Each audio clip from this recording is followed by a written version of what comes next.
ॐ सहना भुनक्तु सह वीर्यङ्करवावहै तेजस्विनावधीतमस्तु मा विद्विषावहै। ॐ शान्ति शान्ति शान्तिः। ॐ पूर्णमदः पूर्णमिदं पूर्णात् पूर्णमुदच्यते पूर्णस्य पूर्णमादाय पूर्णमेवावशिष्यते।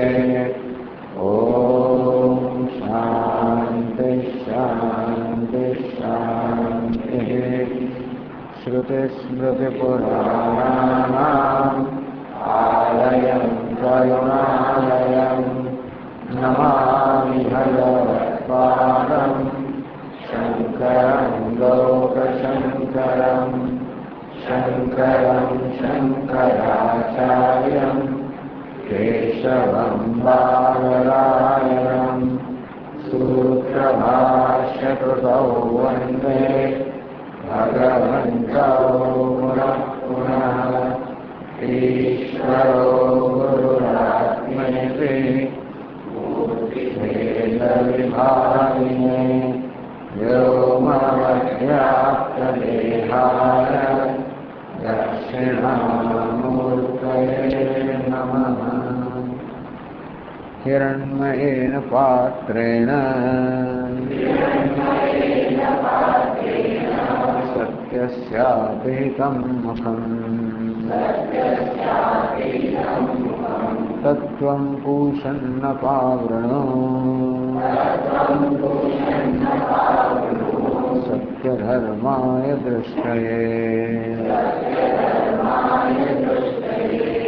पूषन्नैकर्षे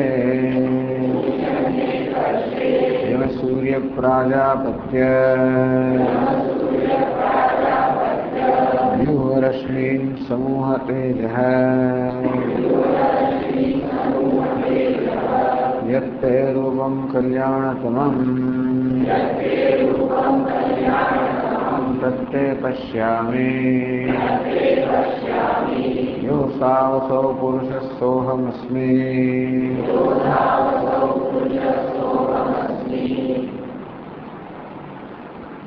हे पूषण जगत पोषणात् पूषा रवि। सूर्य देवता ने પોતાના ઇષ્ટ દેવતા ને હિરણ્યગર્ભ ને પ્રાર્થના કરે છે, હે પૂષણ અનેક નામોથી મહિમાન્વિત કરે છે. ભગવાન સત્યાત્માનમ બહુમાનમ સંબોધયન ખૂબ માણભેર સંબોધનથી ખૂબ મહિમાન્વિત કરે છે. એ દ્વારા ઇષ્ટ દેવતાની કૃપા કે અનુગ્રહ ઈચ્છે છે. हे जगत को पोषण करनार पोषण, हे एकाकी गति करनार एकर्षे, हे सर्व नियमन करनार यम, हे सर्व स्वीकार करनार सूर्य, हे प्रजापतिना संतान प्राजापत्य. आ प्रकारे संबोधन करने की प्रार्थना करे छे. એટલે આગળ ભાષ્યમાં કહે છે 40મા પાના પર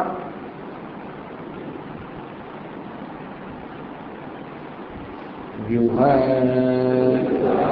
વિગમય રશ્મિ સ્વાન સમૂહ એકીકુરુ ઉપસંહર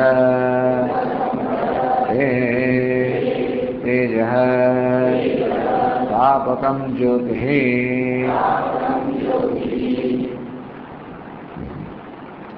व्यूह रश्मि. अब किरणों ने आप समेट लो.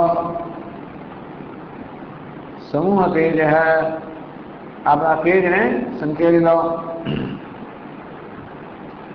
व्यूह એટલે વિગમય दूर करो. रश्मि स्वान, हे भगवान अपना रश्मि अर्थात अपना किरणों ने दूर करो.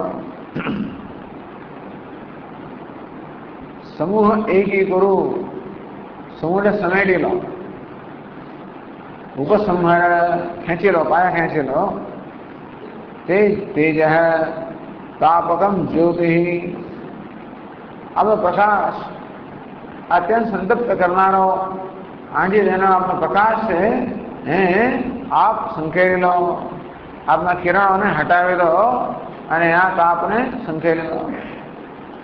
કે આપના કિરણો જે છે સંતપ્ત કરનારા કિરણો એ વાસ્તવમાં મારે માટે અવરોધ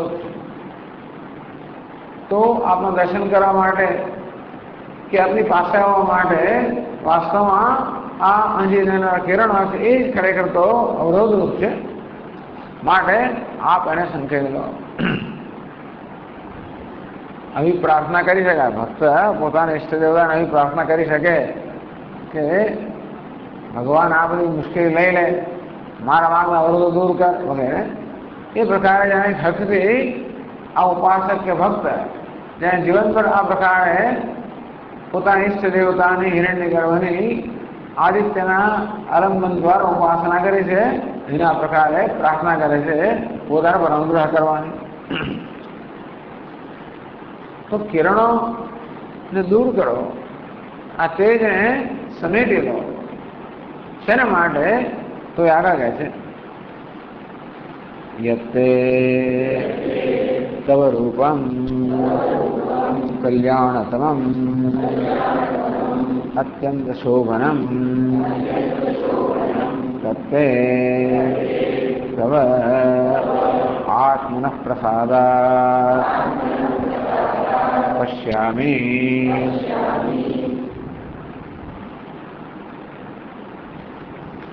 यत्ते तव रूपम कल्याणतमम, तो आपनो अत्यंत कल्याण करनार जे रूप है। प्रार्थितयोः व्यूह समूहनयोः प्रयोजनम दर्शयति। तो किरण અને તેજ ને સમેટી લેવાનું પ્રયોજન કે જેથી આપનું જે આ રૂપ તો હું જોઉં છું, દેખાતું નથી બરાબર, છતાંય પણ આ કલ્યાણ કરનાર રૂપ નથી।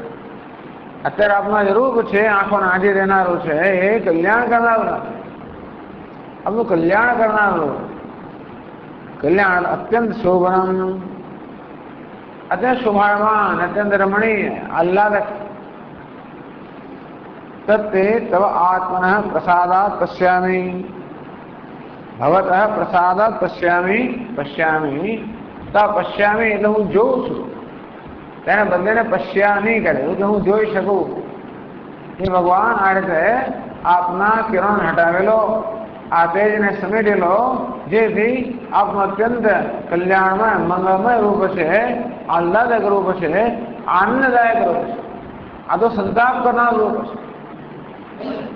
છે, સંતાપ કરનાર નહીં, આ આનંદદાયક રૂપ છે, એનું હું દર્શન કરી શકું એ માટે આ આપના કિરણ હટાવેલો અને આંખોને આંજી દેનારા આ તેજને સમેટી લો।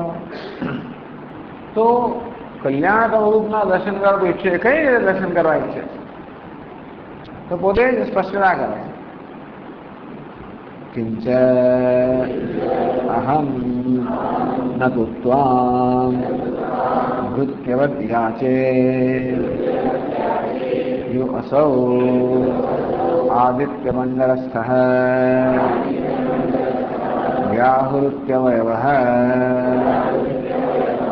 पुरुषः पुरुषाकारत्वात् पूर्णं वा अनेन प्राणबुद्ध्यात्मना जगत् समस्तम् इति पुरुषः पुरुषनाद्वा पुरुषः सोऽहमस्मि भवामि।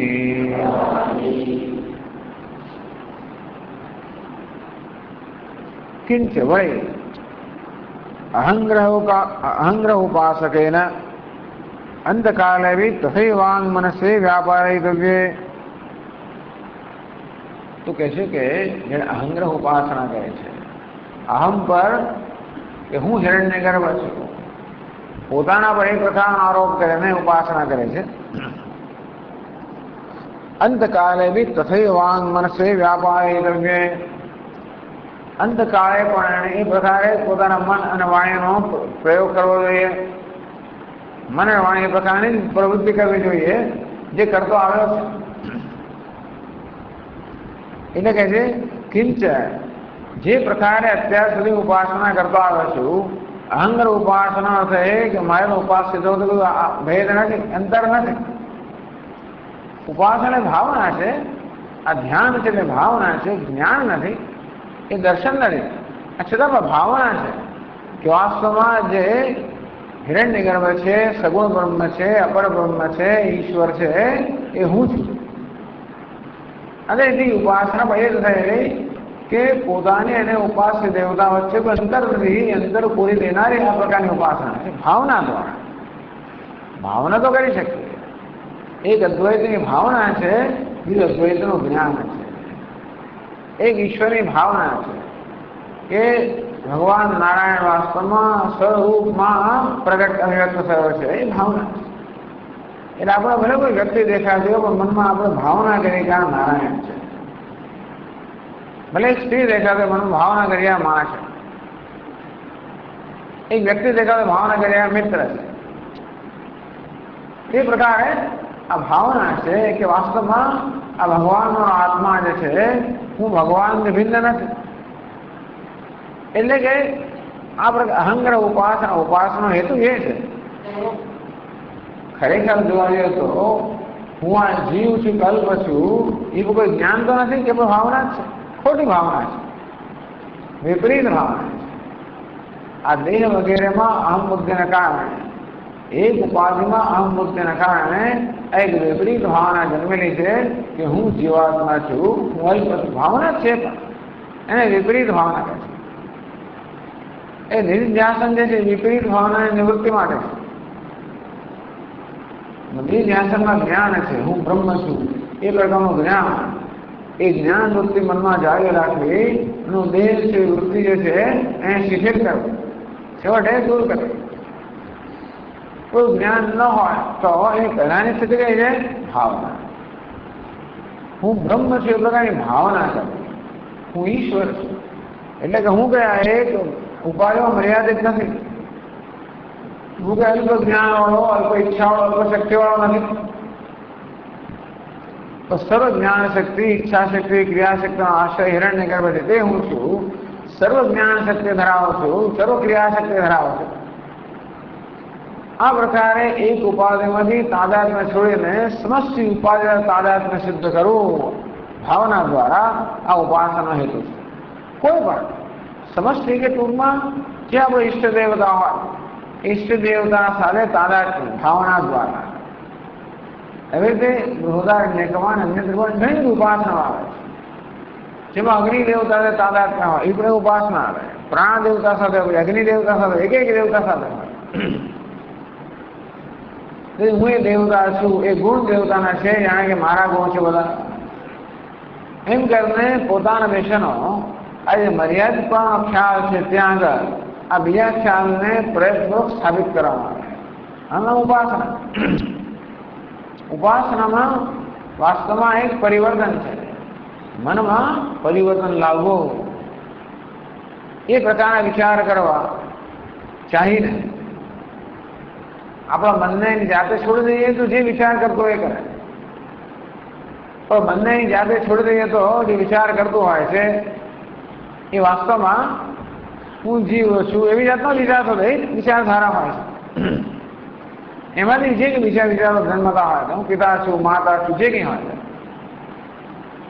તો ત્યાં આ પ્રકારની વિચારધારાને સ્થાપિત કરવી. હું શ્રી કૃષ્ણ છું, ભગવાન છું, નારાયણ છું. તે જમાનામાં હિરણ્યગર્ભ, હવે હું શ્રી કૃષ્ણ છું, નારાયણ છું, શિવ છું. એટલે શિવજીને એક રૂપ પણ આપવામાં આવે. હું હિરણ્યગર્ભ છું એ પ્રકારની ભાવના કરવા માટે કંઈક રૂપ જોઈએ આપણી પાસે. એ આદિત્ય હિરણ તો સૂર્યદેવ આદિત્ય મંડળ જે છે એ રૂપ છે, એ દ્વારા ભાવના કરે. એ રીતે ધારો હું શિવ છું, એક રૂપ આપણને આપવામાં આવ્યું શિવજીનું. ક્યાં તો એ રૂપની ભાવના કરી અથવા એ રૂપ દ્વારા જે વ્યક્ત થઈ રહ્યો છે, એ સિદ્ધાંત વ્યક્ત થઈ રહ્યો છે, એ પ્રકારની ભાવના કરી. અસંગ, જ્ઞાન સ્વરૂપ, નિત્ય શુદ્ધ, મુક્ત, અસંગતા, એ બધું શિવજીના રૂપ દ્વારા દેખાય છે. સર્વ પ્રકારની અમંગળતાઓની મધ્યમાં પણ હું મંગલ સ્વરૂપ છું. સર્વ પ્રકારના એકદમ ઘમસાણની અંદર પણ હું શાંત સ્વરૂપ છું. અથવા તો એમની જે વિભૂતિ છે કે એમના મસ્તકમાંથી ગંગા વહી રહી છે, સમગ્ર જગત પંચમહાભૂત મળ્યો, સમગ્ર જગતને ધારણ કરનાર અધિષ્ઠાન છે, આશ્રય છે. આ પ્રકારે પોતાના પર કલ્પના કરી શકે, ભાવના કરે છે. આમાં કલ્પનાનો સવાલ છે, ભાવનાનો સવાલ. આ પ્રકારની ભાવના એને જીવનભર કરેલી છે. અને એને ભેદ ઉપાસનમ ભૃત્યવત યાચનમ ચ દેવતા પ્રસાદકરમ વેદ વિપ્રેતમ ન દેવતા પ્રસાદકરમ વેદ વિપ્રેતમ એથી ધન્યતે.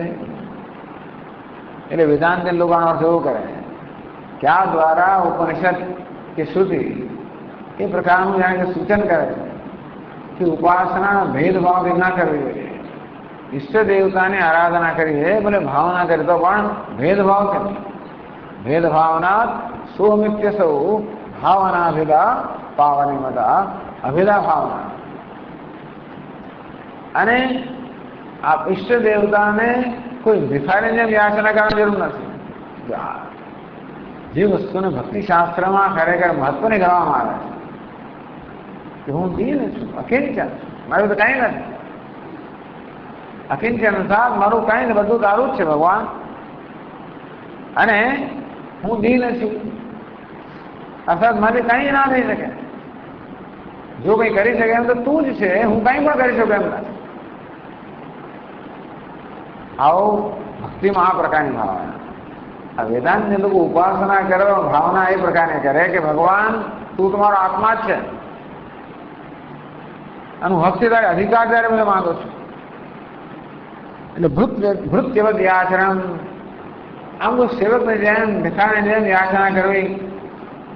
ન દેવતા પ્રસાદ કરમ, એ દેવતાની પ્રસન્નતા કે દેવતા અનુગ્રહ પ્રાપ્ત કરવાનો નથી.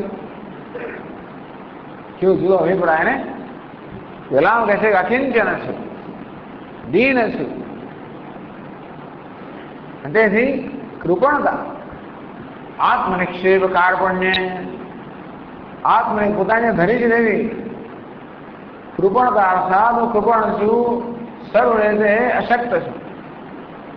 ભગવાન આપ જ સર્વ કંઈ કરનારા છે. એવી જાતની ભાવનાને ભગવાનનો અનુગ્રહ મેળવવાની ત્યાં આગળ પદ્ધતિ કહેવામાં આવે છે. અહીં કહે છે કે નહીં, ભેદ ઉપાસના નહીં, અભેદ ઉપાસના.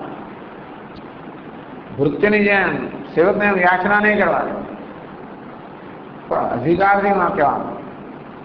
એટલે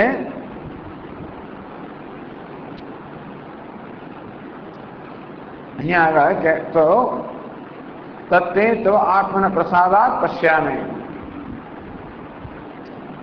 તો આગળ તો કહ્યું ભગવાન આપના અનુગ્રહથી આપના મંગળમય રૂપને હું જોઈ શકું છું, અથવા હું જોવા ઈચ્છું છું.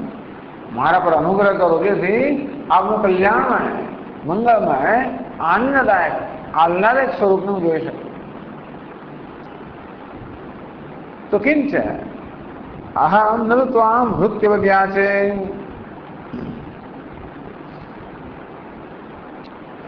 હું આપને કોઈ ભૃત્યની જેમ, સેવકની જેમ, યાચકની જેમ યાચના નહીં કરતો.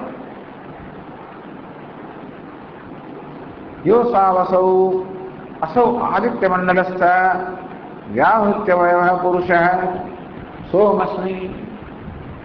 आदित्य मंडल जो पुरुष है ते हूँ छू. आदित्य मंडल में आदित्य मंडल जैसे ये समष्टि स्थूल शरीर सूचक है. एमा एक सूक्ष्म शरीर है, एमा जो पुरुष है ये समष्टि चेतनता प्रतीक है. એટલે એવું કહેવામાં આવે શાસ્ત્રમાં કે જે સૂર્યમંડળ આપણે જોઈએ છે જેમ જગત જે કે આપણે દ્રષ્ટિગોચર હોય ઇન્દ્રિયોના જ્ઞાન વિશે સ્થૂળ કહેવાય. તો આદિત્ય મંડળ જે છે તો આપણી દ્રષ્ટિનો વિષય મને સ્થૂળ કહેવાય. એટલે સમષ્ટિ સ્થૂળ શરીર જે છે એ ત્યાં દર્શાવે છે, એનું પ્રતીક છે. એ આદિત્ય મંડળની અંદર એક સૂક્ષ્મ શરીર છે, એ સમષ્ટિ સૂક્ષ્મ શરીરનું સૂચક છે. એમાં એક ચૈતન્ય છે, એ સમષ્ટિ ચૈતન્યનું સૂચક છે. તો અત્યાર સુધી ઉપાસના કેમ કરવામાં આવેલી કે આ હિરણ્ય ગર્ભમાં સમષ્ટિમાં જે ચૈતન્ય છે, સૂર્ય જે ભગવાનની જમણી આંખ છે, એમાં જે સમષ્ટિ ચૈતન્ય છે એ વાસ્તવમાં આ મારી જમણી આંખમાં જે ચૈતન્ય છે દ્રષ્ટિ ચૈતન્ય એક જ છે. એ પ્રકારની આરાધના કરવામાં આવે, અભેદ ઉપાસના કરવામાં આવે. તો હું જે દર્શન કરવાય છે એ પણ એને અનુરૂપ દર્શન કરવાય છે. હંમેશા એ પ્રકારે મેં આપની આરાધના કરી છે, માટે એ પ્રકારે આપ દર્શન આપો. શેનો આપો તો કેમ ના આપો? આખી જિંદગી મેં કર્યું છે, અંતકાળે શ્રાવણ આપ દર્શન ના આપો. એટલે જે અસૌ આદિત્ય મંડળસ્થ પુરુષ, જે આદિત્ય મંડળમાં પુરુષ રહેલો છે, ચૈતન્ય રહેલો છે. જે વ્યાહૃત્ય અવયવ, આ વ્યાહૃત્ય જેના અવયવ છે. આને કે તસ્ય ભૂ ઇતિ શિરઃ, ભૂ ઇતિ બાહુઃ, સુઃ ઇતિ પ્રતિષ્ઠા પાદ વિક્યર્થ. તો બૃહદારણ્યક ઉપનિષદ કહ્યું છે જાણે કે આદિત્ય મંડળની અંદર એક પુરુષ છે, પુરુષ આકારનો ઈશ્વર છે, એનો પુરુષનો આકાર કલ્પવામાં આવે. જેવી રીતે આ વિરાટ પુરુષ છે એને પણ જાણે મનુષ્યનો આકારની કલ્પના કરવામાં આવે કે સ્વર્ગનું મસ્તક છે, પૃથ્વીના ચરણ છે વગેરે. તે તો આદિત્ય મંડળની અંદર પણ એક પુરુષ આકાર નો પરમાત્મા છે. એનું કયો આવે? વ્યાહૃત કહેવાય. આ ત્રણ વ્યાહૃતિ છે, ભૂહુ ભુવઃ સુવઃ. આ ત્રણ વ્યાહૃતિઓ છે. એ જ પેલા આદિત્ય મંડળમાં રહેલું ઈશ્વર છે એના અંગ છે. ભૂહુ ઇતિ શિરઃ,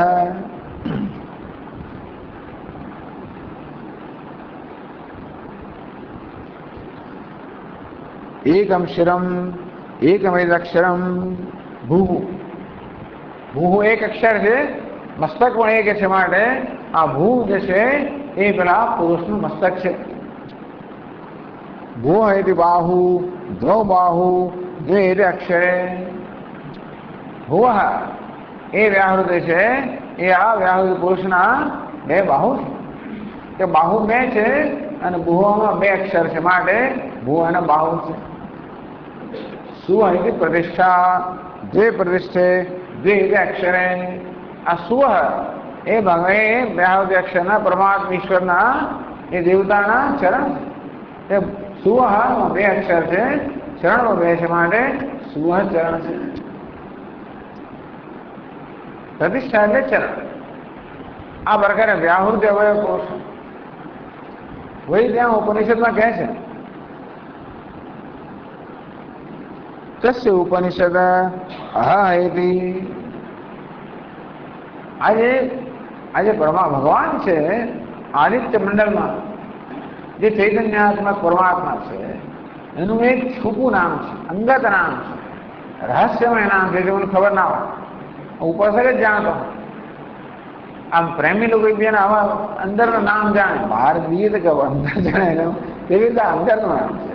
હવે ભગવાન સાથે પણ આમ ભગવાન એટલે કૃષ્ણના દરેકના પોતપોતાના નામ હોય. કાળીઓ કે કાનુડો કે ફલાણો કે અંદર જે કહેતા હોય છે. એક વ્યક્તિગત અંગત સંબંધ જ્યાં હોય ત્યારે આવું થતું હશે. તો અહીંયા પણ તસ્ય ઉપનિષદ અહા એવી ઉપનિષદ અર્થાત એક રહસ્ય નામ છે. આહા આહા એ નામથી શું થાય? એટલે જયારે આપણે ભગવાનનું આ પ્રકારનું અત્યંત પ્રિય નામ હશે, પ્રિય નામથી જેનું રટણ કરીએ, એટલે કે ઉપાસક આ જયારે ઈષ્ટ દેવતાની હિરણ્યગર્ભ ઉપાસના કરતો હતો ત્યારે નામોચ્ચારણ કરતો હશે. આપણે પ્રિય દેવતાનું નામોચ્ચારણ કરીએ, એના રૂપનું ધ્યાન કરીએ. રૂપ વ્યાહૃત અવયવ એનું રૂપ છે અને એનો નામ અહહ અહહ અહહ. હંતિ પાપમાનમ જહાદિ ચ એવ વેદયતિ. આવી રીતે અહહ અહ એ પ્રકારે આપણે ભગવાનના નામનું ઉચ્ચારણ કરીએ. જેમ ભગવાન ગીતામાં કહે છે ને, ઓમ ઇત્યેકાક્ષરમ બ્રહ્મ વ્યાહરમ મામ અનુસ્મરન યહ પ્રયાતિ કિરણદેહમ સયાવિ પરમામ ગતિમ. ભગવાન જે પોતાનું ઓમ કહે છે, ઓમ. તો એ પ્રકારે એ ભગવાનનું પ્રિય નામ છે. સર્વે વેદા યત પદમામનંતિ તપાંસી સર્વાણિ યદ વદંતિ યદ ઇચ્છન્તો બ્રહ્મચર્યમ ચરંતિ સ યદક્ષરમ વેદ વિદો વદંતિ વિશંતિ યત યતયો વીતરાગાઃ યદ ઇચ્છન્તો બ્રહ્મચર્યમ ચરંતિ તત્તે પદમ સંગ્रहेण પ્રવક્ષ્ये ભૂમિતિ. સંગ્रहेण બ્રવેમિ ભૂમિતિ. તો ભગવાન ત્યાં ઓમકારનો ઉપદેશ કરે. અહીં આ ઉપાસનામાં અહહ અહર અહસ અહહ એ પ્રકારના નામ કહેવામાં આવ્યું. તો એનો અર્થ સમજાયો. અહર હન ધાતુમાંથી બન્યો છે એમ માનીએ તો હંતિ પાપમાનમ. આ નામોચ્ચારણથી પોતાના બધા પાપને નાશ કરી નાખે છે. અથવા હા ધાતુમાંથી કહીએ તો જહાદી, બધા પાપને છોડી દે છે, બધા પાપથી મુક્ત થઈ જાય છે, બધા પાપને છોડી દે છે, બધા પાપને હણી લે છે. આવું એટલે પવિત્ર નામ છે. તો ભગવાનનું નામ પરમ પવિત્ર છે જ. એવું કોઈ નિયમથી કયું નામ. પહેલા ઓમકાર હશે અને આવા બીજા નામ પણ છે. તદ્વનમ એ પ્રકારનું અભિજાતના જુદા નામ આપવામાં આવ્યો ક્યાં ક્યાં.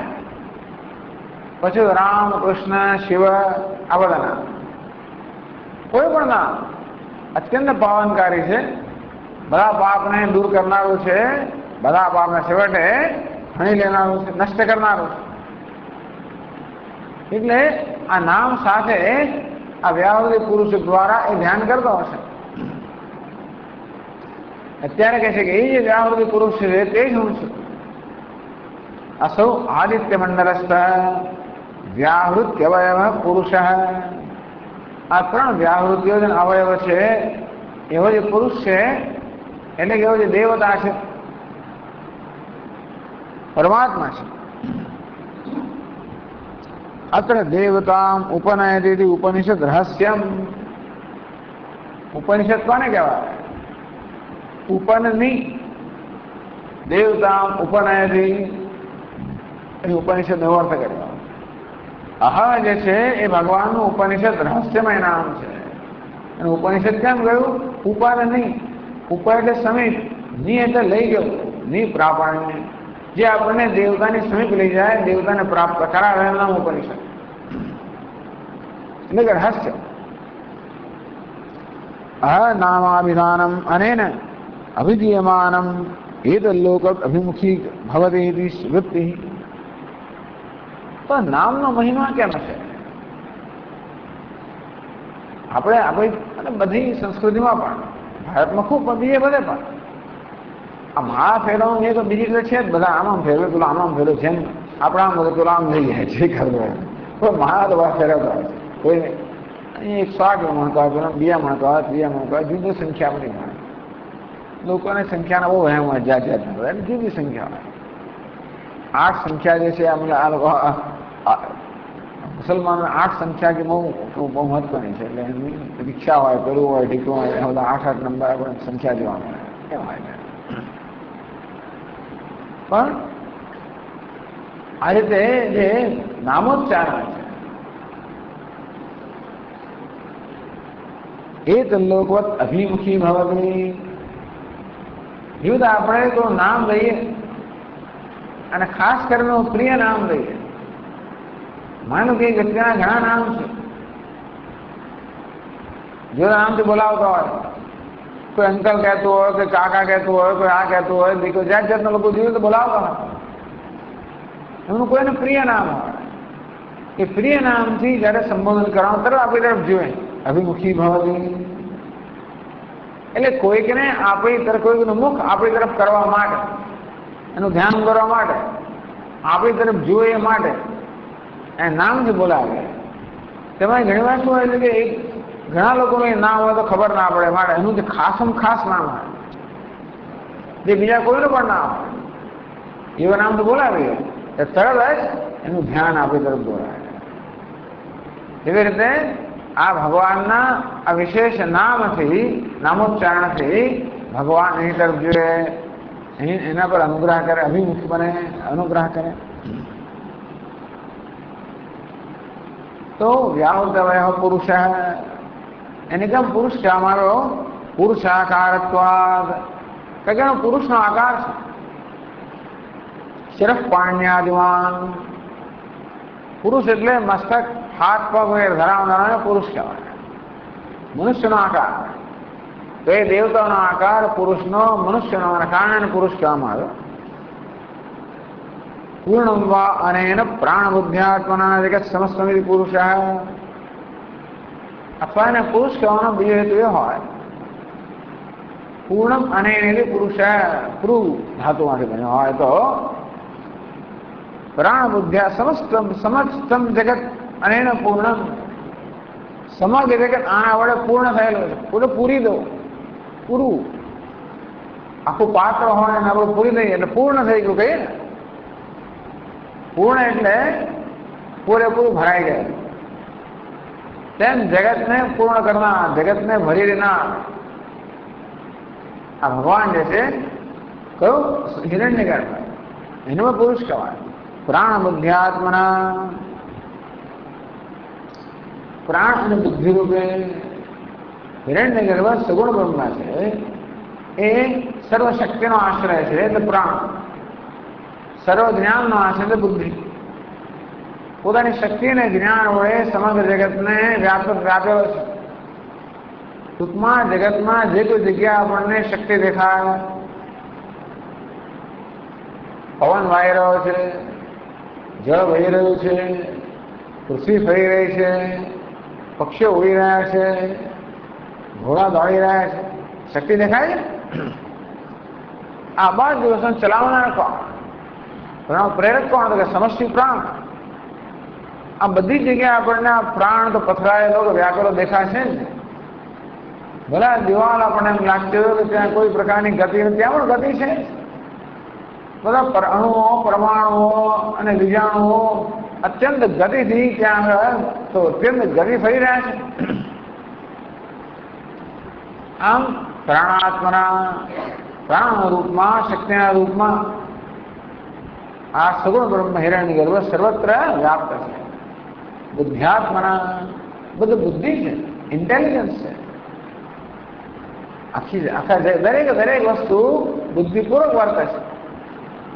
માણસ સિવાય બી કોઈ જગ્યાએ મૂર્ખતા નહીં હોય કદાચ. માણસ એ પણ બુદ્ધિપૂર્વક જ છે. આમ જોઈએ તો સ્વામીજી કહે એવરીથિંગ ઇઝ ઇન ઓર્ડર. એટલે માણસ મૂર્ખતાની વધે પણ ઇઝ ઇન ઓર્ડર. કંઈક બુદ્ધિ એમાં રહી ગયા છે તો બાકી આખા જગતના બધી જ વસ્તુઓ બુદ્ધિપૂર્વક આવે. એક નાનકડો અંકુર ફૂટે બીજ, એવું બુદ્ધિપૂર્વક આવે. એક નાનું જીવ જંતુમાં કંઈ કરતો બુદ્ધિપૂર્વક આવે. માખીમાં બુદ્ધિ, બધામાં બુદ્ધિ. આમ આ બુદ્ધિ, ઇન્ટેલિજન્સ, સર્વજ્ઞતા, આ જ્ઞાન સર્વત્ર આપેલું છે. એમ કહી શકાય કે આ સમગ્ર જગત એક જ્ઞાનની અભિવ્યક્તિ છે, સર્વજ્ઞતાની અભિવ્યક્તિ કહી શકાય. તો જ્યાં પણ જુઓ ત્યાં આ જ્ઞાન તો આમાં દેખાશે જ, બુદ્ધિ દેખાશે જ, સર્વજ્ઞ દેખાશે જ. ટેબલમાં ઉભો રહેલો છે, પડી નથી જતો. પડી જાય તોય પણ એક ધારો કે પડી જાય, ખુરશીઓ બેસીને ખુરશી પડી ગઈ, તે પણ એ પણ જ્ઞાન જ બતાવે, એ નિયમ જ બતાવે. બધી વસ્તુ નિયમના આધારિત છે. આ સમગ્ર જગત એક નિયમથી સંચાલિત છે. એ નિયમ શું બતાવે છે? જ્ઞાન બતાવે અને શક્તિ પણ બતાવે છે. નિયંત્રણ કરવા માટે શક્તિ પણ જોઈએ, નિયંત્રણ કરવા માટે જ્ઞાન પણ જોઈએ. જેવી રીતે ઈશ્વરના જ્ઞાન અને શક્તિ સર્વત્ર વ્યાપેલા છે અને સમગ્ર જગત આ સમષ્ટિ જ્ઞાન અને સમષ્ટિ સર્વ જ્ઞાન અને સર્વ શક્તિ જે છે એની જ અભિવ્યક્તિ છે. પૂર્ણમ વા અનેન પ્રાણ બુદ્ધ્યાત્મના જગત સમસ્તમિતિ. આ ઈશ્વર વડે, દેવતા વડે સમગ્ર જગત શક્તિ અને જ્ઞાન દ્વારા, એટલે જ્ઞાન રૂપે સમગ્ર જગતમાં વ્યાપ્ત છે. સમગ્ર જગત પૂરેલું છે. આ જગતના નામ પાત્ર ના હોય, એની અંદર શું પૂરાયેલું છે? તો કે શક્તિ અને જ્ઞાન. એ રીતે સમગ્ર જગતને પૂર્ણ કરનાર છે. એ ન હોત જગતમાં, જો કોઈ જ્ઞાન ના હોત, વ્યવસ્થા ના હોત, નિયમ ના હોત, એ જગતમાં શક્તિ ના હોત તો જગત હોય બના શકત. તેથી એ સમગ્ર જગતને પૂરે છે, એમાં વ્યાપ્ત છે, પૂર્ણ કરે છે, માટે એને પુરુષ કહેવાય. અથવા પુરુષયના દ્વા પુરુષ. પુર એટલે કે નગરી, પુરી એટલે નગરીમાં. શયનાથ સુઈ ગયેલો છે, રહેલો છે, માટે પુરુષ. તો કે આ વ્યક્તિગત જે આપણી ઉપાધિ છે એ નગરીમાં એ નિવાસ કરતો હોવાના કારણે મને પુરુષ કહેવાય. પુરુષ શબ્દના 3 અર્થ કરે. એક અર્થ પુરુષનો ઋણી અર્થ, શિરઃ પાણ્યાદિમાન, આ મસ્તક, હાથ વગેરે અવયવ ધરાવતો એને પુરુષ કહેવાય. રૂઢિ એટલે કે પ્રચલિત અર્થમાં, એ પણ અર્થમાં લાગુ પડે છે. કારણ કે બોલો વ્યાવૃત અવયવ પુરુષ. પછી બીજા 2 અર્થ જે કર્યા એ યૌગિક અર્થ કર્યા, ડેરિવેટિવ મીનિંગ. પૂર્ણત્વા પુરુષ, પુરુષેના આ પુરુષ. એ પૂર શબ્દમાં એ પુરુષ શબ્દ બન્યો હોય તો પૂર એટલે નગરી, નગરીમાં શયન કરનાર. તો પૂર ધાતુમાંથી બન્યો હોય તો પૂર એટલે પૂરું કરવું, પૂરવું.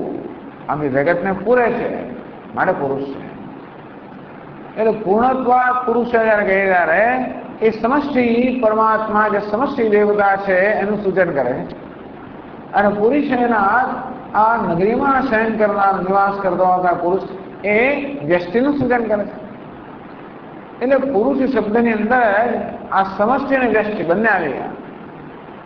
પુરુષ શબ્દમાં સમષ્ટિ, પૂર્ણત્વ પુરુષ સમષ્ટિ, પુરુષેના પુરુષ વ્યષ્ટિ, એ દ્વારા બંને ઐક્યનું સૂચન થયેલું છે. સોમસ્મી. આજે વ્યાવૃત અવયવ દેવતા છે, જે પુરુષ આકારનો છે, જે સમગ્ર જગતને પોતાના જ્ઞાન શક્તિથી પૂર્ણ કરે છે, એવા એ વાસ્તવમાં આ નાનકડી નગરીમાં નિવાસ કરનાર, ઉપાધિમાં નિવાસ કરનાર એ હું જ છું. સોહમસ્મી ભવામી, એવું છે. આ પ્રકારના આપના રૂપના ઐક્યના દર્શન કરી શકું એ માટે આપ આપના કિરણોને હટાવી દો, આપના તેજને સંકેલી દો.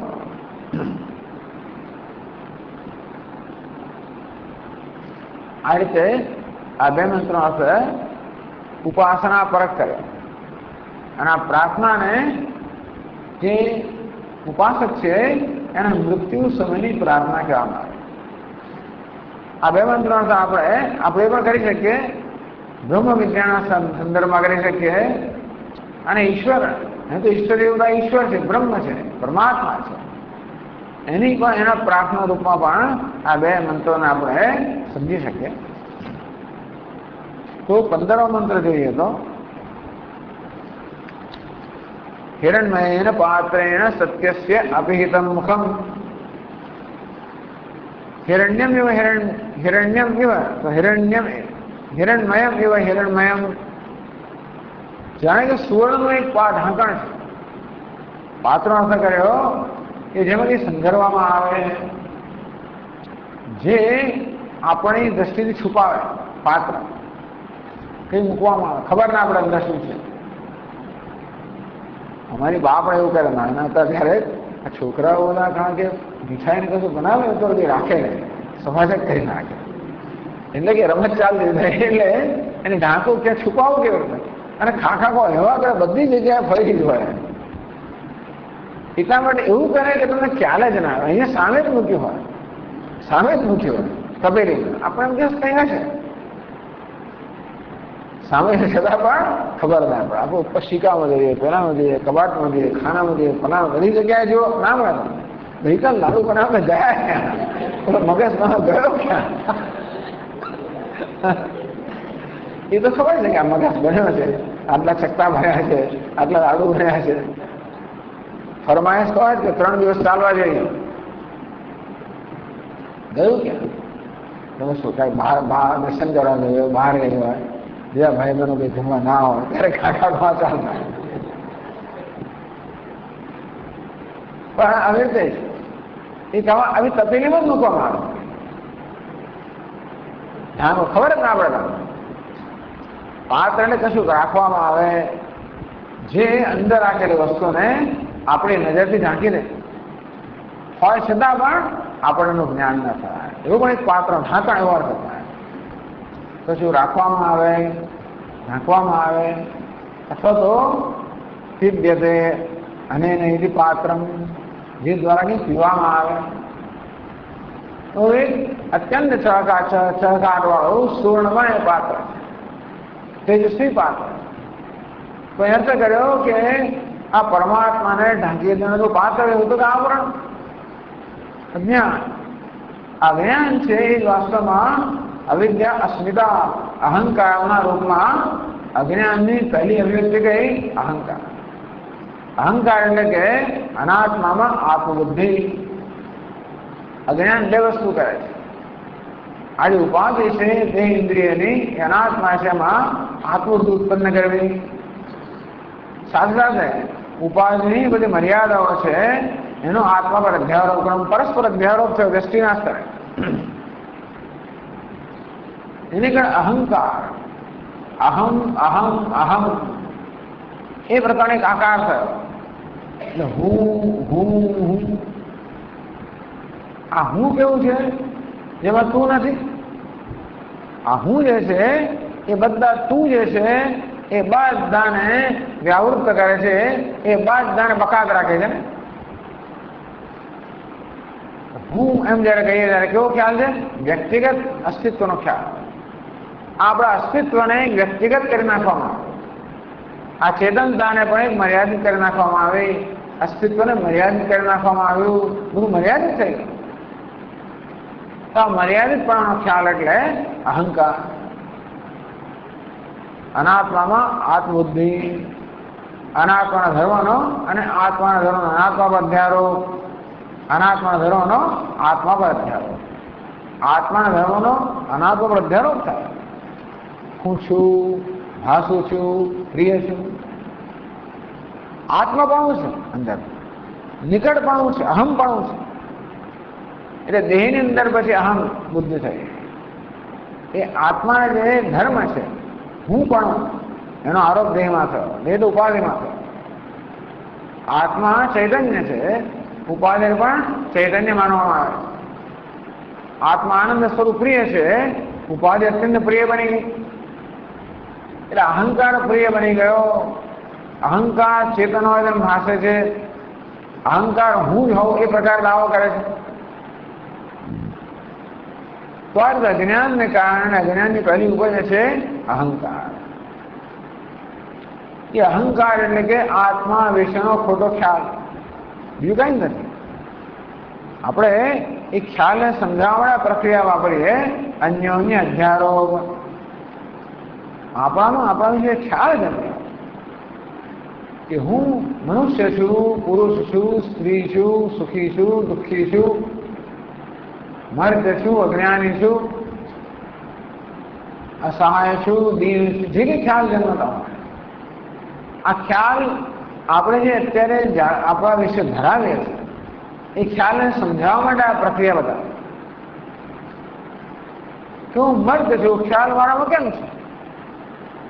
ક્યાંક મર્ત્યપણું એટલે કે મૃત્યુનો નિર્મૂળ ક્યાંક છે, ક્યાંક તો દેહમાં છે. મારો જન્મ છે, મારું અવસ્થા છે, મારું મૃત્યુ છે. તો દેહનો જન્મ, દેહની વય, દેહનું મૃત્યુ, આ બધાનો પણ એટલે એ પ્રકારનું જે મારા વિશેનો ખ્યાલ છે એ દેહમાં છે. એટલે કહીએ આપણે કે દેહના ધર્મનો આત્મા પર અધ્યારોપ છે. હું અજ્ઞાની છું. અજ્ઞાન ક્યાં છે? બુદ્ધિમાં છે. બુદ્ધિના ધર્મનો આત્મા પર અધ્યારોપ છે. હું અલ્પ છું, અધૂરો છું, અસહાય છું, એ ક્યાં ઉપાધિમાં જ છે. આ રીતે ઉપાધિમાં અહમ ભાવ, ઉપાધિના ધર્મનો આત્મા પર અધ્યારોપ. આ રીતે આપણામાં હું મર્ત્ય છું, મૃત્યુને અધીન છું, દુઃખી છું, અજ્ઞાની છું વગેરે ખ્યાલો લઈને અહંકાર એ ખોટો ખ્યાલ છે. એ નામની કોઈ વસ્તુ નથી.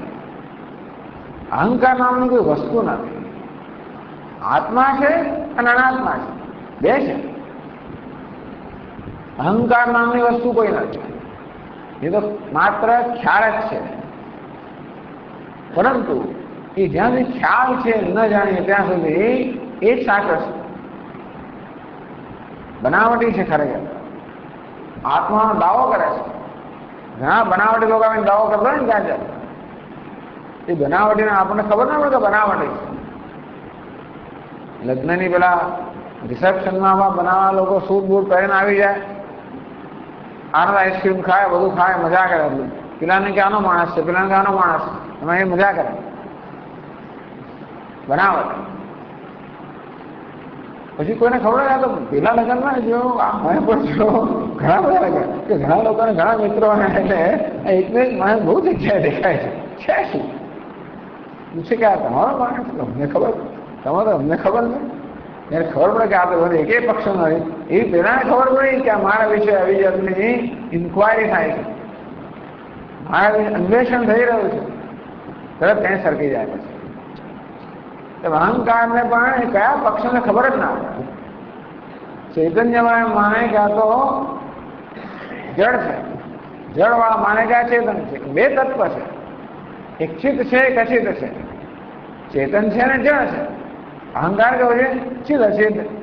ચિત્ત જળ ગ્રંથિ, આ ચિત્ત ને જળ બંનેનું કઈક સંયોગ જે શક્ય નથી છતાં પણ છે. અને હિરણ્મય પાત્ર આત્માના વાસ્તવિક સ્વરૂપને ખરેખર ઢાંકીનારું કોઈ પાત્ર હોય તો આ અહંકાર છે. બીજું કોઈ પાત્ર નથી. આપણે એમ કહીએ કે સૂર્ય વાદળથી ઢંકાઈ ગયો, પણ ખરેખર સૂર્ય વાદળ ઢંકાતો નથી. આપણી દ્રષ્ટિ વાદળ ઢંકાય છે.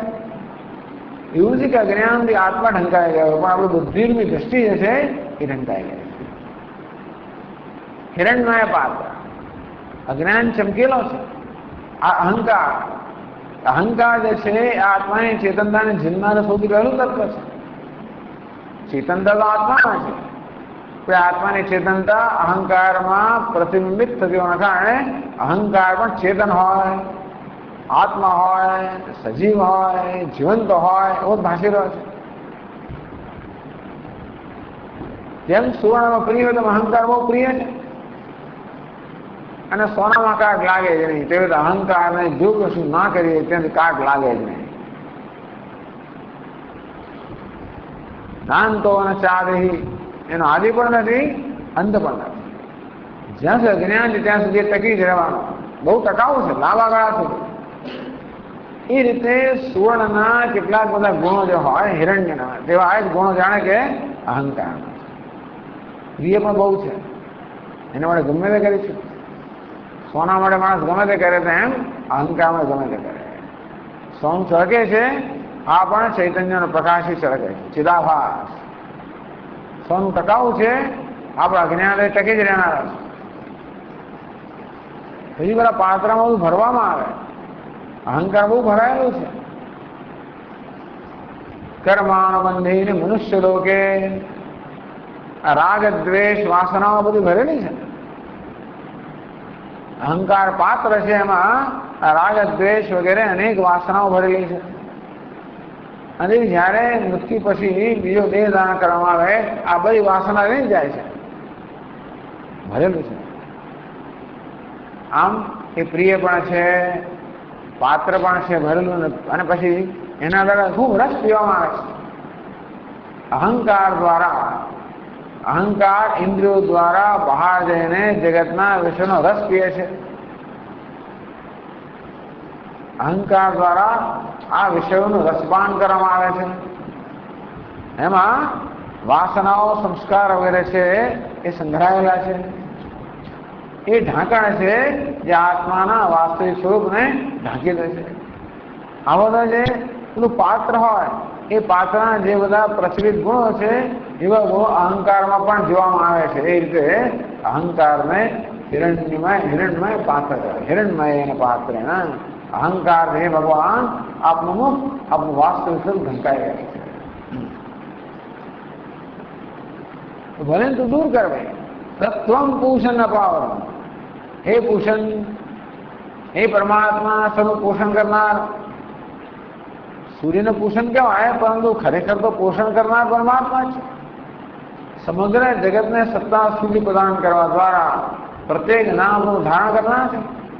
ગામા વિશ્વ ભૂતાની ધારયામ્યહમ ઓજસા, મારા ઓજસ વડે મારી શક્તિ વડે આ સમગ્ર જગતને ધારણ કરનાર છું. નામ રૂપાત્મક જગતને અસ્થિ ભાતિ પ્રિય એ પ્રકારે એને સત્તા સુધી પ્રદાન કરવા દ્વારા જગતને ધારણ કરનાર છું. તો આ રીતે અહંકાર જે છે, આત્મા જે છે વાસ્તવમાં અહંકારને ધારણ કરનાર પોષણ કરનાર વાસ્તવમાં આત્મા છે. અસ્થિભાવે સચિત સ્વરૂપ એ મુખ્ય અર્થમાં પૂષણ કહી શકાય. હે પૂષણ, તત્ ત્વમ અપાવરણમ તત્ પાત્રમ તત્ આવરણમ ત્વમ અપાવરણમ. ભગવાન આપ જે આવરણ દૂર કરો. ભગવાન આપણે પ્રાર્થના કે તું ભગવાન આવા અવિદ્યાનું આવરણ દૂર કર. મારે થતું નથી. પ્રાર્થના ક્યારે આવે? આપણાથી ના થતો હોય ત્યારે. આપણે અશક્ત છે, અસહાય છે. એટલું જ નહીં, પરંતુ કોઈ સહાય કરનાર છે. માત્ર અસહાયતાથી પ્રાર્થના થયું નથી. તો કોઈ સહાય કરનાર છે, એ સર્વશક્તિમાન છે, સર્વજ્ઞ છે, વળી કૃપાઓ છે, મારી પ્રાર્થના સાંભળનાર છે. તો પ્રાર્થના આ પ્રકારનો એક શ્રદ્ધા છે, હવે એક માન્યતા શ્રદ્ધા છે. એમાં પોતાની જરૂરિયાતનો સ્વીકાર છે, પોતાની અસહાયતાનો સ્વીકાર છે, અને ઈશ્વર એ જરૂરિયાત પૂરી કરવા માટે સમર્થ છે. ઈશ્વરના સામર્થ્યનો પણ સ્વીકાર છે, એના અનુગ્રહનો પણ સ્વીકાર છે. મારે ભગવાન તું હવે એને દૂર કર. હું શું કામ દૂર કરું? સત્ય ધર્માય દુષ્ટાય, હું સત્ય ધર્મ છું, આખી જિંદગી તારી આરાધના કરીશ. તો પરમાત્મા સત્ય સ્વરૂપ છે. સત્યમ જ્ઞાન અનંતમ બ્રહ્મ, વાસ્તવ બ્રહ્મ સત્ય સ્વરૂપ, જ્ઞાન સ્વરૂપ, અનંત સ્વરૂપ. તો એ સત્ય સ્વરૂપ પરમાત્માની આરાધના કરનાર એક પેલું સત્ય જુદું ના સત્ય જુદું. સત્ય ત્યચ્યા ભવત, એવું સત એટલે સત અને ત્યત. આ સ્થૂળ સૂક્ષ્મ શરીર જે છે એની સમષ્ટિને પણ સત્ય કહેવાય. પણ આ કેવું છે? અબાધિતમ સત્યમ, હિરણ્ય ગર્ભને સત્ય કહેવાય. કારણ કે આ સમષ્ટિ જે છે એ આ પંચમહાભૂત સ્થૂળ સૂક્ષ્મ પંચમહાભૂતને સર્જાયેલું છે, માટે એને સત્ય કહેવાય. સત અને ત્યત બને સત્ય બને.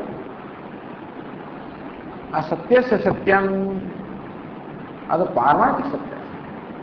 સત્ય ધર્માય દુષ્ટય ભગવાન, આપણે પારમાર્થિક સત્ય છે. એ સત્યના દર્શન કરાને વળેલો છે. સત્ય ધર્મ, સત્ય ઉપાસના, સત્યમ ધર્મ યસ્ય મમ સોમ સત્ય ધર્મ. ભગવાન આપણી આરાધના કરીએ છીએ, ઉપાસના કરે છે, એટલે આપણા જ્ઞાન માટે સતતનો પ્રયત્ન કરે. મારી જિંદગી આપની જ્ઞાનની આરાધનામાં જ ગયેલી છે, છતાં પણ તે થયું નહીં હજી. શું કહે છે પેલા? ચકમક દોડું ઘસતા ઘસતા ખર્ચી જિંદગી સારી. હા, જામ અગરીમાં કણખો ન પડ્યો, ન પડી મહેનત મારી, એક હૃદય સિંગાર ભણી ક્યાંથી બસ કર્યા જ કરું છું. ચકમક લોડું ઘસતા ઘસતા આખી જિંદગી ખર્ચી નાખી, પણ જામગરીમાં એક તણખો પણ ના પડે, અને મારી બધી ધીરજ ખૂટી ગઈ. એ કહે છે દેશ તું હવે શિંગાર્યા. આમ ધીરજ ખૂટી જાય. ઘણી વાર બરોબર કસોટી કરે, જુએ કે આ ખરેખર અંદરથી શું ઈચ્છે છે. એટલે આ ખરેખર સિન્સિયર સંનિષ્ઠ છે કે નહીં, કે થોડાક આમને પ્રલોભન આપવાથી ચડી જાય તો ભલે લાલ. એટલે મહાત્મા કે માયા દેવી તૈયાર જ હોય છે. જાત જાતના અવરોધોને પ્રલોભનો ઉભા કરે એ જ આપણે સાચું દેખાય અને ચડી જાય. પેલા ભસ્માસુર સામે આવી ગઈ માયા અને એ ભૂલી ગયો છે એને માટે દોડતો ભૂલી ગયો. અલા ભાઈ શિવજીના માથે હાથ મૂકવાડ દોડી રહ્યો છે ભૂલી ગયો અને વચ્ચે પેલી મોહિની આવી ગઈ.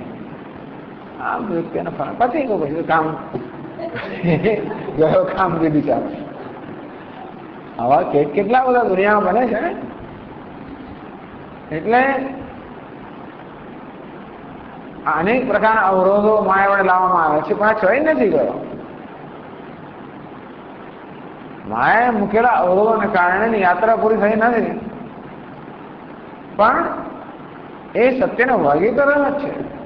નસીબ યોગે હવેથી સત્ય ધર્માય સત્ય ધર્મણે સત્ય સ્વરૂપ પરમાત્માની આરાધના કરવી, એના જ્ઞાનની આરાધના કરવી એ જ એકમાત્ર તમારું ધ્યેય રહે છે.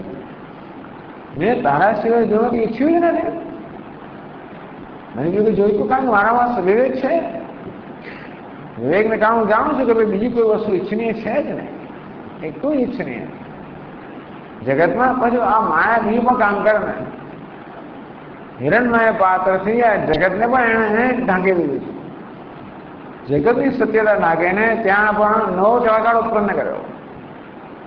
આ જગતના વિશ્વ જે જળ છે વાસ્તવમાં જ્યાં આગળ સુખ કેવું કઈ છે ક્ષણ એક લેશ પણ નથી. ત્યાં સુખનો, શાંતિનો, સલામતીનો જાત જાતનો આભાસ ઉત્પન્ન કરીને મને આકર્ષે છે. એટલે પેલું ઢોળ ચડાવેલો હોય પિત્તળ આપણે શું લાગે આ સોનું છે આપણે આકર્ષાય. હોય છીપોલી આપણે શું લાગે ચાંદી છે. તેમ છે મિથ્યા મને કેવો આભાસ થાય છે આ સત્ય છે. હિરણમયેન પાત્રેણ સત્યસ્ય અપિહિતમ મુખમ. આ હિરણમય પાત્રથી ખોટા ચળકાટથી આ જગતના પદાર્થોની જે વાસ્તવિકતા છે એ પણ મારી છુપાઈ ગઈ છે. ત્યાં પણ જે સુખ નથી એ સુખનો ચળકાટ દેખાય છે. તો એમ પણ કહેવાય કે નામ રૂપાત્મક જગત જે છે અસ્થિ ભાવે પ્રિય એ પરમાત્માને ઢાંકી દે છે. તત્વમ પૂષણ ન પાવણું માટે હે પરમાત્મા તું અજ્ઞાનનું આવરણ દૂર કર, તું અહંકારને દૂર કર, મારે દૂર થતો ને તું દૂર કર. સત્ય ધર્માય દુષ્ટ એથી સત્ય જેનો ધર્મ છે એવો હું તારું દર્શન કરી શકું માટે હે પરમાત્મા તું આ આવરણ દૂર કર. એ પ્રાર્થના ચાલુ રાખી. પૂષણ એ કરશે, યમ, સૂર્ય, પ્રાજાપત્ય ઘણા બધા નામોથી સંબોધન કર્યું. પૂષણ તો ભગવાન લાગુ પડે જ છે. સત્તા સ્ફૂર્તિ પ્રદાન કરવા દ્વારા આ નામ રૂપાત્મક જગતને પોષણ કરતા હોવાના કારણે પરમાત્મા મુખ્યમાં પૂષણ છે. તે સિવાય સૂર્ય, ચંદ્ર બધા દ્વારા પોષણ કરનાર તો એ જ છે. સૂર્યમાં જે કંઈ ચંદ્રમાં જે કંઈ પોષક શક્તિ હશે, સૂર્યમાં જે વૃદ્ધિ કરવાની શક્તિ હશે, પૃથ્વીમાં જે ફળદ્રુપતા હશે જેને કારણે આ પ્રાણીનું પોષણમાં એ છેડો ઈશ્વર જ છે માટે એ જ પોષક છે. એ પોષણ એ કરશે. એક હેવ ઋષભિ ગચ્છતિ એકાર્ષિ. એક છે દ્વિતીય છે ઋષભિ. આ ઋષ જે છે એ ગચ્છતિના અર્થમાં છે પણ હંમેશા ગતિના અર્થમાં જે ધાતુ હોય એનું જ્ઞાન પણ અર્થ કરવામાં આવે છે. ઋષંતી જાનંતી ઋષય. ઋષિ કેમ કહેવામાં આવે છે? કારણ કે જાણે છે, જ્ઞાન ધરાવે છે. આ પરમાત્મા ઋષિ સર્વજ્ઞ છે, જ્ઞાન સ્વરૂપ છે. અને એક છે દ્વિતીય છે એક છે, એક છે દ્વિતીય છે જ્ઞાન સ્વરૂપ એ પરમાત્મા. યમ નિયમન કરનાર તો એ નામ સૂર્ય લાગુ પડે, પરમાત્માને લાગુ પડે. એ જ ખરેખર નિયમન કરનાર છે. એનો નિયમ છે સમગ્ર જગતમાં પ્રવર્તમાન છે. સગુણ બ્રહ્મ દ્રષ્ટિ જોઈએ તો, નિર્ગુણ બ્રહ્મ દ્રષ્ટિ જોઈએ તો પણ એ વાસ્તવમાં નિયમન કરનાર છે. કારણ કે એ જ ખરો નિયમ છે. જે ઓર્ડર કહીએ, હાર્મની કહીએ, સંવાદિતા કહીએ, નિયતિ કહીએ, એ નિયતિને પણ ખરેખર આપણે સમજીએ તો છેવટે અસ્થિ ભાતિ પ્રિય પરમાત્મા પોતાની સંધિ માત્ર સંબંધ જગતનું નિયમન કરનાર છે. માટે એ તે યમ, હે યમ, હે સૂર્ય, બધાનો સ્વીકાર કરનાર, સમગ્ર જગતને પોતાનામાં સમેટી લેનાર પ્રલય સમય, હે સૂર્ય, કે સુષુપ્તિને પોતામાં સમેટી લેનાર, પ્રલયમાં સમેટી લેનાર સૂર્ય, પ્રજાપત્ય, પ્રજાપતિનો પ્રિય, પ્રજાપતિનો પિતા પણ છે. યો બ્રહ્માંડ વિદધાતિ પૂર્વમ, જે બ્રહ્માને, પ્રજાપતિને એટલે બ્રહ્માને સૃષ્ટિના પરાણમાં સર્જન કરીને એને વેદનું જ્ઞાન પ્રદાન કરે છે. માટે એ તો ગુરુ છે, મારે પ્રિય છે, જે પ્રજાપત છે. એટલે એ સંબોધનો છે એ પરમાત્માને, પરમ બ્રહ્મને પણ લાગુ પડે છે. વ્યૂહ રશ્મિ સમૂહ તેજ, તો પહેલા મંત્રમાં અજ્ઞાનનું આવરણ દૂર કરવાની પ્રાર્થના કરી. આ બીજા મંત્રમાં અજ્ઞાન જન્મેલા અવાંતર જે બધા વિરોધો છે, અજ્ઞાન જન્મ્યો અહંકાર, મમકાર, રાગ, દ્વેષ, અભિનિવેશ, રાગ, દ્વેષ, અભિનિવેશ, આ બધા તો પછી અવાંતર અવરોધો છે. એટલે અહંકારના માયાના કિરણો જે છે, એટલે જગતના વાસ્તવિક સ્વરૂપને ઢાંકી દે ને, ત્યાં જે સુખ નથી એનો દેખાવ ઉત્પન્ન કરે. મારામાં આસક્તિના કિરણો જન્મ આવે, પ્રલોભન જન્મ આવે, રાગ દ્વેષ જન્મ આવે,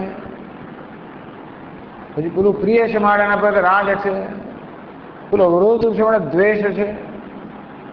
આવી રીતે રાગ દ્વેષના કિરણો, આસક્તિના કિરણો, પ્રલોભનના કિરણો જે મનને બહિર્મુખ રાખે છે. અને આપણે કહીએ અવાંતર પ્રતિબંધ. મુખ્ય પ્રતિબંધ છે અજ્ઞાન કે અહંકાર. એમાં જન્મે આ બધા અવાંતર પ્રતિબંધ, એની સેના, એના સંતાનો. રાવણ તો મુખ્ય શત્રુ છે, એના અનેક બધા સેનાપતિઓ બધા તેવી રીતે અજ્ઞાનની સેના છે. કામ, ક્રોધ, લોભ, મોહ, મદ, આશ્ચર્ય, રાગ, આવડી એની સેના છે.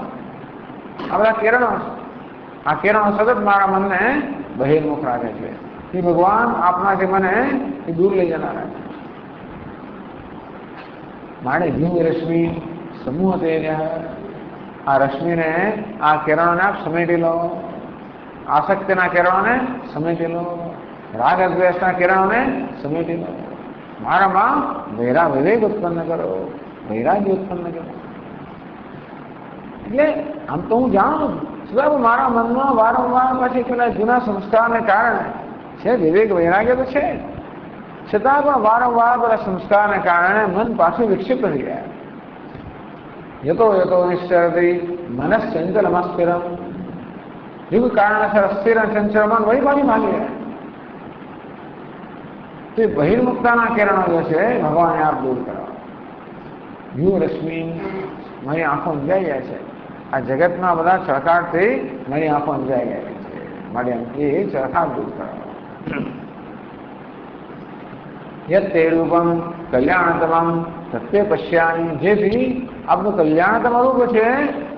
કલ્યાણ તો આનંદ સ્વરૂપ, કલ્યાણ આનંદ, પરમાત્મા આનંદ, આનંદ સ્વરૂપ છે. એનું જોવા ઈચ્છું છું. આપણા કલ્યાણતમ તો સર્વશ્રેષ્ઠ સર્વ કલ્યાણકારી રૂપ મારે જોવું છે. સર્વત્ર વાસ્તવ એક અદ્વિતીય આપે છે એવું જોવામાં આવે છે. આ નામ રૂપમાં દેખાય છે. મને અસ્થિ ભાવે પ્રિય જે કલ્યાણમય રૂપ છે મારે જોવું છે. મારામાં જે કલ્યાણતમ છે, એ સર્વશ્રેષ્ઠ, એ મારું રૂપ છે. હું પણ આનંદ સ્વરૂપ છું, પ્રેમ સ્વરૂપ છું. હું એ છું, એ મારા રૂપને જોવું છું.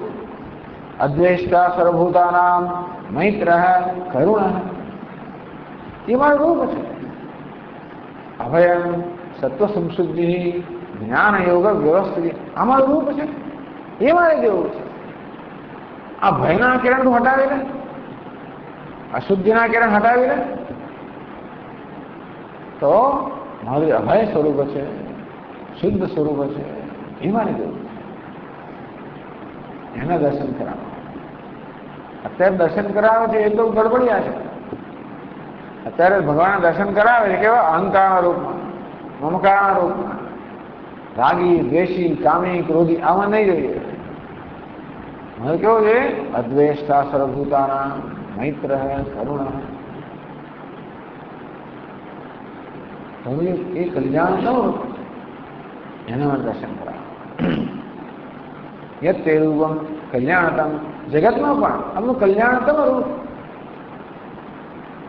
અંતર્બહિષ તત્સર્વમ વ્યાપ્ય નારાયણ સ્થિત યચ્ચ કિંચિત જગત સર્વમ દૃશ્યતે શ્રૂયતે વિવા. આ જગતમાં જે કંઈ છે, દેખાય છે, સંભળાય છે, પ્રત્યક્ષ છે, પરોક્ષ છે, એ સર્વને અંદર ને બહાર વ્યાપ્ત કરીને એક નારાયણ રહેલો છે. એ નારાયણ છે એ કલ્યાણતમ રૂપ છે. એને મને દર્શન કરાવે.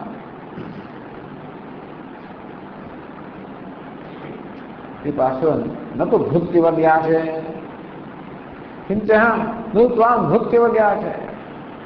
હું તને કઈ કોઈ યાચના નહીં કરતો, ભિખારીની આરાધના નહીં કરતો.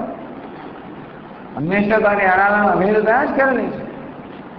અહમ બ્રહ્માસ્મી કે તત્વમસી, એ મહાવાક્ય જ હંમેશા મારા જીવનનો આદર્શ રહ્યો છે. એનો જ વિચાર સતત થયેલો છે. ઉપનિષદ નું શ્રવણ મનન નિધ્યાસન એક જ વાક્ય પર છે, તત્વમસી અહમ બ્રહ્માસ્મી. એટલે અભેદતા હંમેશા તારી મેં આરાધના કરી છે, તારું અન્વેષણ કર્યું છે. હંમેશા અભેદતા જ મેં તારું જ્ઞાન ઈચ્છ્યું છે. યો સાવસો પુરુષ સોહમસ્મી, મારે પૂર્ણ છે, પૂર્ણત્વા પુરુષ પૂર્ણ છે. જે સર્વના આત્મા છે, જગતના આત્મા છે, સને પૂર્ણ કરનાર છે. એ પૂર્ણ પુરુષ. યો સાવસો પુરુષ સોહમસ્મી, એ હું છું. આમાં અસૌ અસૌ બે વાત છે. કેવાનું રહી ગયું? યો સા વસૌ, અસૌ અસૌ એમ કહી તો યો સા વસૌ એવું થાય. એટલે આગળ જે કહ્યું બે અસૌ આવે. એક તો આ વ્યાહૃતિ અવયવ પુરુષ છે તે, અને બીજો આ દક્ષિણાક્ષમાં પુરુષ છે તે. અહીં અસૌ અસૌ એટલે કે પ્રત્યેક નામ રૂપમાં છે એ સર્વ આત્મા છે, એ સર્વાત્મા એ હું છું. એ પ્રકાર દર્શન કરું. મારા ભગવાન આ તારા ચરણો હટાવેલે તેજને સમેરેલે આવરણ દૂર કરે. પશ્યામી, પહેલા પશ્યામી મારે જોવું છે, પછી ભગવાનની પ્રાર્થના સાંભળે છે, એના પર અનુગ્રહ કરે છે. યુ સાવ એટલે યત તે રૂપમ કલ્યાણતમ તત્તે પશ્યામી. ભક્ત કહે છે કે ભગવાન આપનું કલ્યાણતમ રૂપ છે, હું જોઈ રહ્યો છું, દર્શન કરી રહ્યો છું. આપની કૃપાથી આપના અત્યંત કલ્યાણમય સ્વરૂપમાં હું દર્શન કરી રહ્યો છું. આનંદ સ્વરૂપમાં અહમ બ્રહ્માસ્મી, હું બ્રહ્મ છું, હું સચિત આનંદ સ્વરૂપ છું. એ કલ્યાણતમ રૂપના હું દર્શન કરી રહ્યો છું. આ રીતે આ બે મંત્રો બ્રહ્મ વિદ્યાની પ્રાર્થના, પરમાત્મા ઈષ્ટ દેવતા કે આરાધ્ય દેવતા પરમ બ્રહ્મ છે એની પ્રાર્થના રૂપમાં પણ આ બે મંત્રને આપણે સમજી શકીએ. તો બહુ ઉત્તમ પ્રાર્થનાના બે ઉત્તમ મંત્ર છે. ઓમ પૂર્ણમદ પૂર્ણમિદમ પૂર્ણાત પૂર્ણમુદચ્યતે પૂર્ણસ્ય પૂર્ણમાદાય પૂર્ણમેવાવશિષ્યતે. ઓમ શાંતિ શાંતિ શાંતિ. શંકરં શંકરાચાર્યં કેશવં બાદરાયણં સૂત્રભાષ્યકૃતૌ વંદે ભગવन्तौ પુનઃ પુનઃ. ईश्वरो गुरुरात्मेति मूर्तिभेदविभागिने व्योमवद्व्याप्तदेहाय दक्षिणामूर्तये नमः. ॐ शान्ति शान्ति शान्तिः. हरिः ॐ. श्री